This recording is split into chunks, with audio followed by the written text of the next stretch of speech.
Bale mga tropa, ito na yung part 2 nung ating Kawasaki Brusky.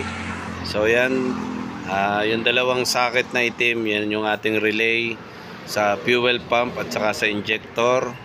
Yung blue naman mga tropa, yan sa charging natin. Yan, saka ito, yan yung socket nung ating pandiagnostic. At dito mga tropa, ito yung ating kabuuan ng throttle body. Yan.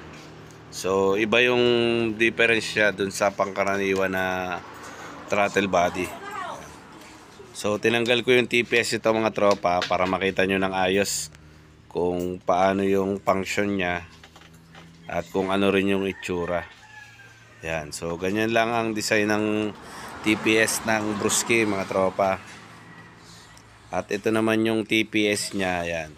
Kung mapapansin nyo mga tropa, unlike dun sa ibang TPS na nakikita nyo sa ibang motor, iba siya, wala siyang parang yung pinaka-hélice niya mga tropa. At saka wala rin siyang spring. So, tatanong nyo kung paano yung function nito.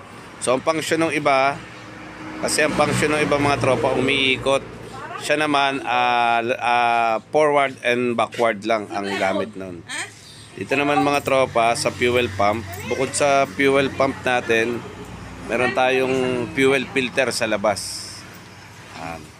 Ito yung kabuuan niya sa loob, pati yung injector, nandyan na. Bale ito mga tropa yung nasa side na may cap. Ayan yung fuel filter, ayan mga tropa. Fuel filter yan bukod doon sa fuel pump natin. So dalawa yung sasala. Ito naman yung kabuuan nung fuel assembly natin, fuel pump assembly. So mas malaki siya at pitch siya. Ito pala mga tropa, assembly to. So wala tayong mabibili dito na fuel filter. So pag bumili ka ng fuel filter, assembly na. Bali buong fuel pump mga tropa. So ititignan pa ni Kawasaki kung magagawa ng paraan na makapag iwahiwalay yung parts nito, kasi ang lumabas pa lang ay buong fuel pump assembly.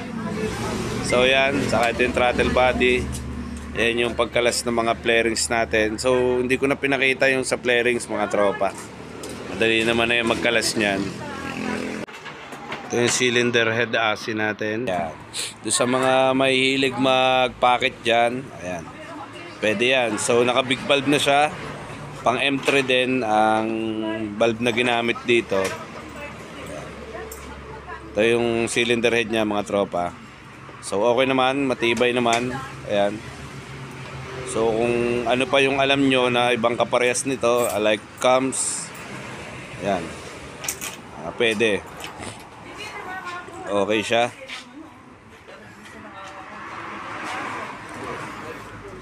So kung titingnan nyo naman mga tropa, yung head nya ay mukha namang matibay. So ito mga tropa, yung kabuuan na nung makina natin. So papakita ko pa sa inyo mga tropa yung ibang part ng makina nitong Brusky. So kalasin lang muna namin to para makita nyo. At dito naman mga tropa yung clutch bell natin, ayan. So kung mapapansin nyo ay compare siya ng GY6. Ayan, mga pang Rusi, halos parehas siya. Ito naman yung torque drive assembly. Ayan, halos parehas siya ng pang GY6 mga tropa. Ayan. Ito nyo naman. Pero okay din naman siya, mukhang matibay. Kasi ang mga GY6 parts matitibay din naman mga tropa.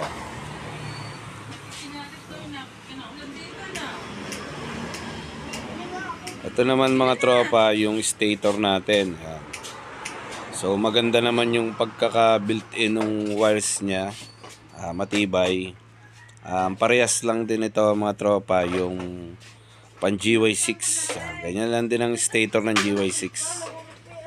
Tapos yan, dito nyo makikita yung kulay ng pulser nya, yung green white at saka blue white na wires. Yan yung papuntang pulser natin.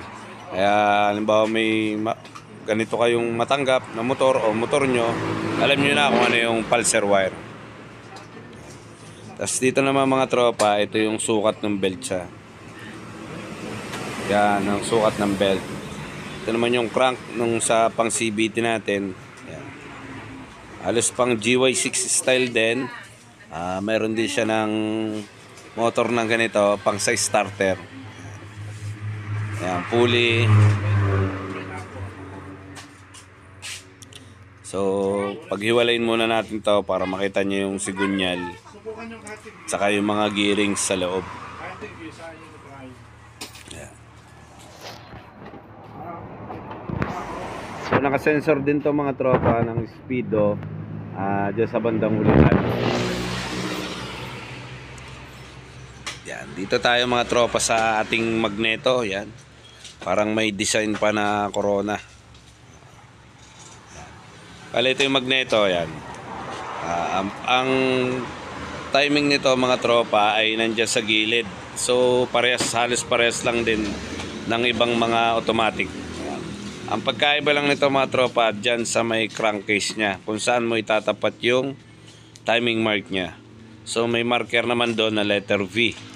So dalawa yun yung unang V, doon mo itatapat ang marker pagka magta-timing ka.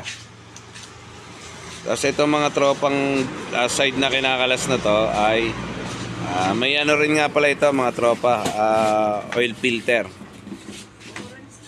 Tapos itong side naman sa may magneto, yan mga tropa.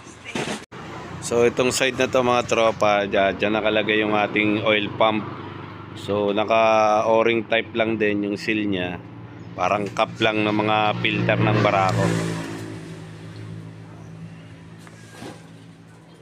So halos same lang. Yun lang pinagkaiba nga yung oil pump nya na dito sa loob mga tropa. So yan, dyan nakalagay yan sa dalawang tornilyo ng nut. 8mm na nut yan mga tropa. So kung maglilinis kayo o magpapalit nyan, nasa side yan. Ito naman yung pulley set natin mga tropa. Yan. So ito yung bola nya, yung fly ball. Halos parehas lang siya ng M3 mga tropa. At dito naman yung ating cylinder block. Yan, hindi ko na tinanggal yung tensioner dyan mga tropa. Halos isa lang naman ang sporty yung design nya. Ito naman yung ating transmission yun. Shoutout sa'yo Marvin. Yan, ito yung transmission natin na panggilid mga tropa. So bali yun mga tropa, yun na yung buong laman ng engine natin saka nung pang CVT. So hanggang dito na lang tayo mga tropa, and dun sa mga hindi pa naka-subscribe sa YouTube channel ko, pa-subscribe naman ako mga tropa para updated kayo sa mga sunod ko pang videos.